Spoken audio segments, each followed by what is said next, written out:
Hello বন্ধুরা, ভিডিওটা না করে থাকতে পারলাম না। আমি এর আগের দিনও বাজারে এসেছিলাম, তবু তো আজকে রাস্তাঘাট একটু দেখা যাচ্ছে। আগের দিনে রাস্তাঘাট কিচ্ছু দেখা যায়নি, দুটো টোটো উল্টে গেছে। তো জানি না ভিডিওটা করে আমি খারাপ করছি, কিন্তু রাস্তার পরিস্থিতি দেখো আমাদের এখানে বাজারে। যাচ্ছাতাই রাস্তাটা, যে কোনো সময় যে কোনো কিছু উল্টে যেতে পারে। টোটো তো দিনে কতবার যে উল্টাচ্ছে তার কোনো ঠিক নেই। শুকনো থাকলে তবুও রাস্তা দেখে টোটোগুলো যাতায়াত করতে পারবে, কিন্তু এটা পুরো যখন পুরো জলে, এই যে দেখছো এখান থেকে পুরো জল থাকে, তখন টোটোরা রাস্তা খুঁজে পায় না বলে প্যাসেঞ্জার সমেত টোটো উল্টে যায়।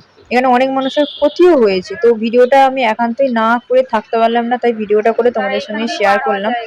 এরকম বাজে পরিস্থিতি আমাদের এখানকার রাস্তা। এত বড় বড় গর্ত, যে তোমাদের কি বলবো, রাস্তার যে এই ধারটা দেখছে যে পুরো জল জমেছে।